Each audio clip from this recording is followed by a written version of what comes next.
welcome back to Showcase. I'm your host, Jayna Jennings, and today our guest is Garrett Wheeler, and you are totally going to want to hear the song that he's going to play, so be sure to tune back in after this.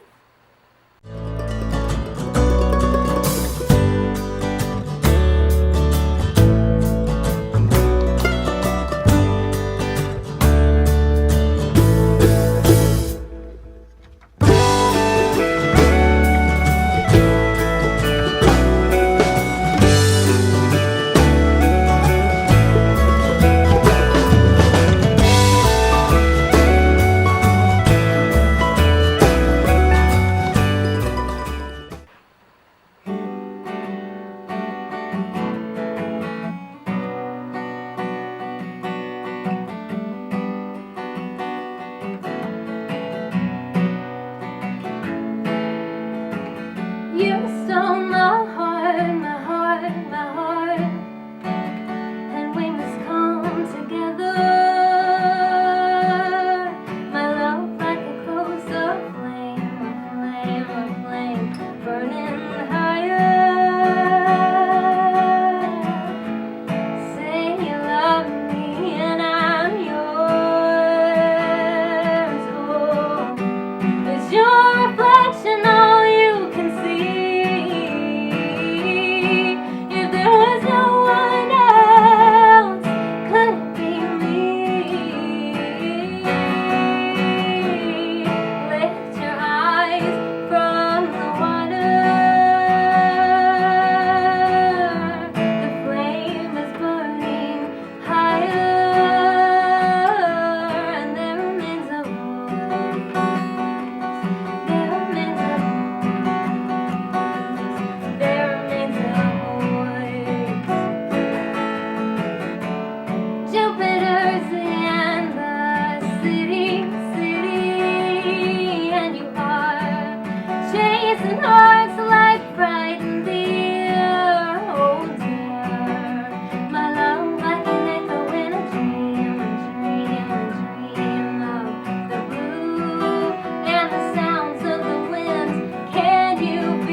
My friend Garrett Wheeler.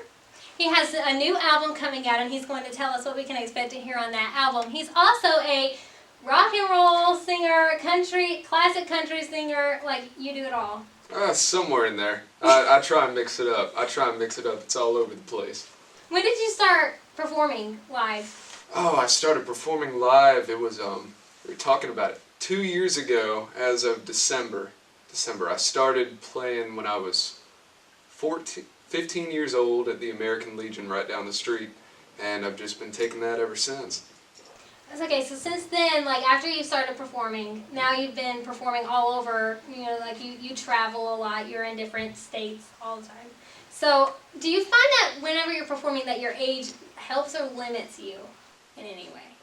It's funny, it really depends on the place. It goes back and forth. Some places, they totally dig it and they eat it up and they'll milk it for everything they can. Like, yeah, we got this 17-year-old singing songs from the 1950s. And then you get other places where you kind of have to avoid the whole age subject until you're booked and you get through. And then they walk up to you after the show and they're like, so you're not 21? And you tell them no, because I'm 17 years old. And then they're like, well, you did a great job, but I'm sorry we can't have you back. You're too young to be in here, and if you get caught, we can be in a whole lot of trouble. Most of the time, that's not the case. Most of the time, it's more like the first one, but I've had both happen, sadly. Yeah. So it truly depends on the place. Do you think that people who are in the audience listening to you, like whenever, I mean, do you think that sometimes when they see how young you are, they kind of just already have a preconceived notion of what you're going to sound like and with the kind of music that you're going to sing?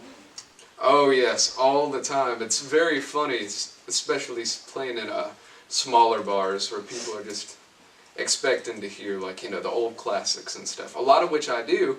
They see someone looking my age, you know, the long hair, skinny get up, and, you know, they're probably expecting something more along the lines of like Ed Sheeran or all that stuff. And I love that stuff too. I'm not putting it down at all. But then you bust into something like Folsom Prison Blues or one of the old Hank Williams songs, and you hear people yell, "Oh, wow!" just because it takes them so off guard. And you know, afterwards you have people walking up like, "How do you even know those songs? Those are before you."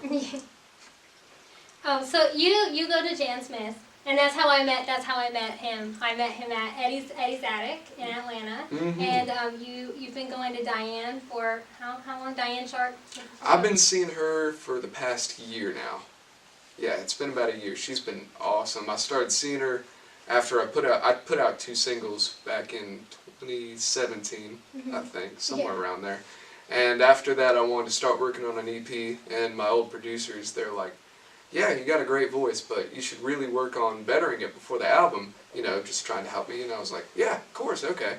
So they recommended us to Jan Smith Studios, and I started seeing Diane, and it's crazy. It was before this, me and my dad were sitting outside, and he showed me a video of when I was starting to perform back in the old days, and I was like, wow, I sounded horrible.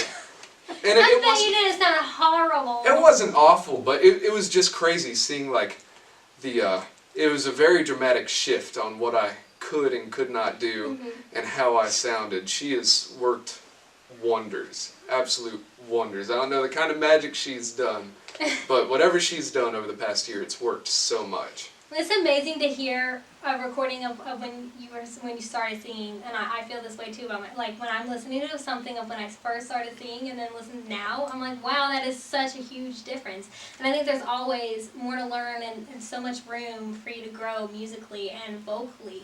And I think that's why you should go to vocal lessons, because you can expand your range, you can grow, and it helps with songwriting so much. Do you think definitely. that having new things that you can do with your voice and like Diane says, like new crayons, do you think that has helped you with your songwriting? Oh yeah, definitely. It definitely opened up my eyes as far as how diverse I wanted to go. Because when I started, I was kind of a one-trick pony, you know. I could do the whole broad, out there all at once, you know, just sort of what you get in your head when you picture classic opera style country singer. Yeah. But she taught me how to control my voice, and with that, you know, dynamics and everything. I'm not afraid to be soft now, whereas before it almost felt impossible. Like I wouldn't sound like me if I tried to sing like that.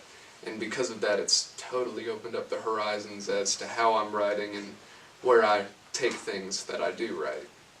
And this new album that you're working on, is it really different from the previous singles that you've released, like This Road I'm On? Oh yes, definitely.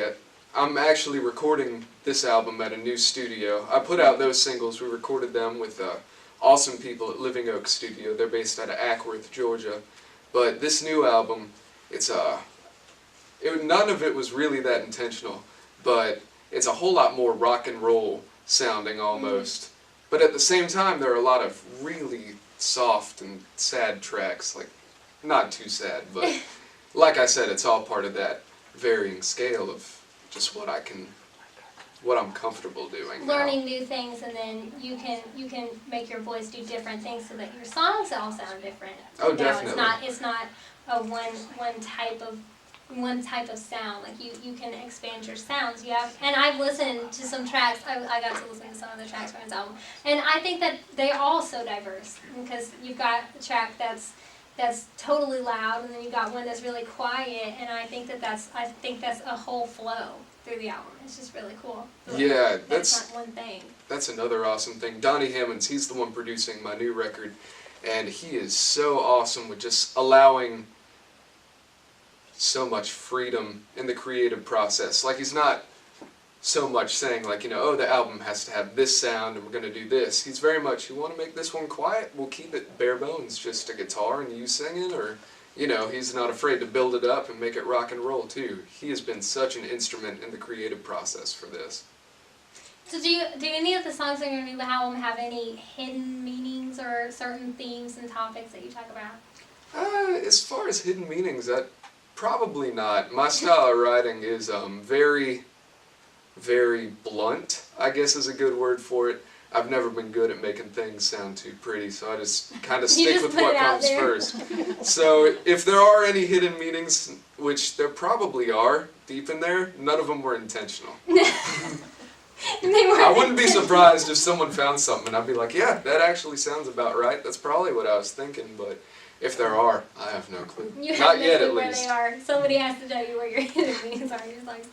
So, do you write from experience, or do you write from something that you've imagined or heard somebody else talk about, or where does your inspiration come from when you're writing songs? Most of it has been from experience. This album, mostly, I went through a lot of changes in my life, and just people leaving, new people coming in, and because of that, it seemed to very much be almost autobiographical, painfully almost. But at the same time, I feel like that's where a lot of good songs come from. It's just not being afraid to put that out there, and that sudden, blunt truth, just saying it how it is and how it was. So whenever you're performing songs that you feel like are really honest and are from a troubling experience, I guess, or from just a hardship that you've gone through, do you feel like performing them in front of people, especially if it's just another person, like one other person, and rather than a crowd, or in front of a whole crowd, do you think that it's really hard to perform those songs and be really honest, or is it not a big deal anymore because you've done it so many times? It depends on the night and the room. Just a couple weeks ago, I did the show at the Oak House in Canton, Georgia. And it was a listening room, sort of like Eddie Zadek's setup, but it was painfully quiet in there. And just to have that many people so attentively listening, like you could have heard a pin drop a mile away. And I think that's been one of the only really hard times it has been to do those songs, just because I know people are listening to every word and they're dissecting it almost, or at least that's what it feels like. Most of the time it's therapeutic in a way too, because this is my sort of outlet, this is how I vent about all that stuff. So it's a double-edged sword. And when you're writing a song from an experience and then you show it to people, what do you hope somebody takes away from even one of your most personal songs? What do you hope that somebody takes away from that after they've heard it? Well, the thing I can hope for most is what drew me into music in the first place, and just that people are able to relate to it and be like, yeah, I'm going through that too. And just get that feeling like I'm not the only one. Someone else understands. I totally get that. That's my mission statement too. It's like C.S. Lewis, my favorite author, says, it's like, you too, I thought no one but myself. And that's what I want people to hear with my music. So I'd love to hear that about you too. It's just because music is such an amazing thing that people can connect to. And your songs might have a completely different meaning than what somebody takes away from it, but then they say, oh, I totally get that and I can relate, and I think that's really awesome. So what are some ways that you connect with your fans online and offline? Oh, most of the stuff has actually started online and ended offline, but most of the stuff I do is just like, when people comment or reach out or share stuff, I go out of my way to try and thank every single person who does, And then because of that, a lot of people come out to the shows because they like that connection. Yeah. And then, live and in person, talking to people, shaking their hand, talking about the music. It's something that to me has always seemed so like part of it, but apparently a lot of people just don't do that and connect like that, so it hits people a different way. But that's been my main thing, is just talking to people. I think it's really important to talk to people who listen to you or might potentially go listen to you, because I hear all the time from musicians being like, I'm working on this new album, and I say, oh, can I follow you anywhere? No, I want to get something out there before I get online. I want to build a fan base before I get online with my music, and I think, but that's how you are supposed to do it. And Exactly. yeah, you need to be talking to people, because how will anybody know to be your fan if you're not saying, I'm doing this cool thing, go check Exactly. it You out. got to put down roots. You can't expect people to just, you hold up a candle and people flock to it. You got to tell them, hey, this is happening. Yeah, you can't hide it under a bowl. You've got to put it up. You got to show you got to let your light shine. So, what do you think is the biggest obstacle in the music industry that you have overcome or are working to overcome? Oh, shoot, that's a hard one.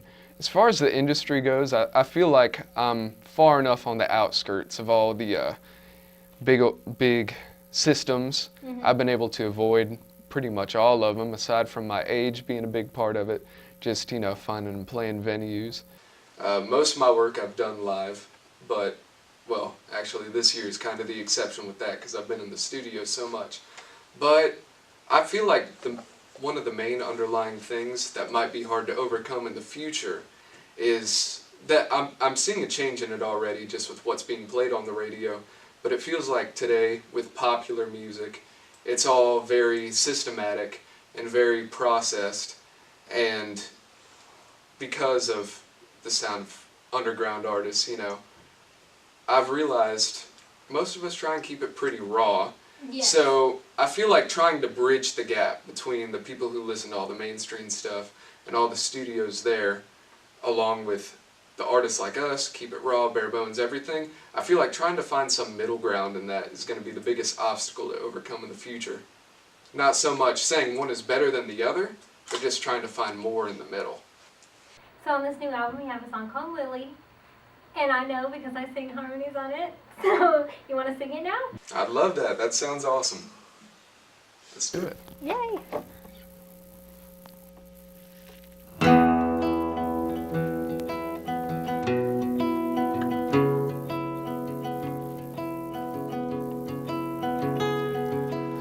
Can't forget the dim candlelight, yet the fire in your eyes made the room seem to shine so bright. In your sleek black dress you were a sight, only took one look to know you could be the dog to my light. Oh, Lily, I wish I could sing you a song. Oh, Lily, I wish that you would sing along.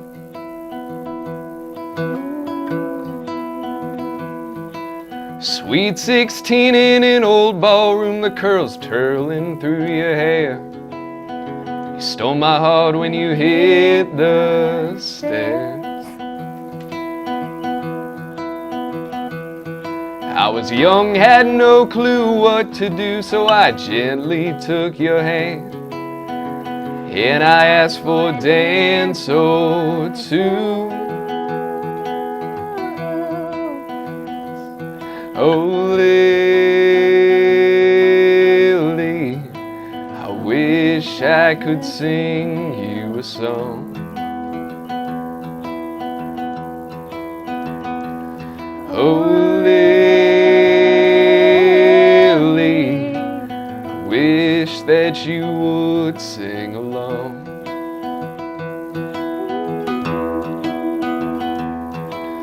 But we started talking less and less, grew up and apart. But That's life, I guess.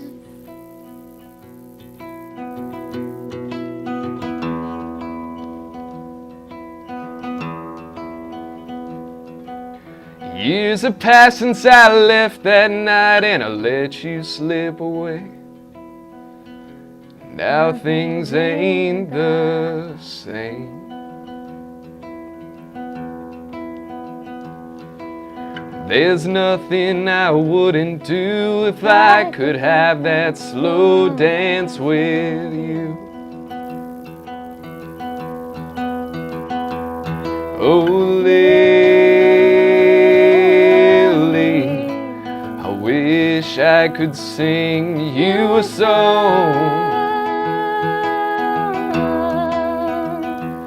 Oh, Lily, I wish that you would sing along. Oh,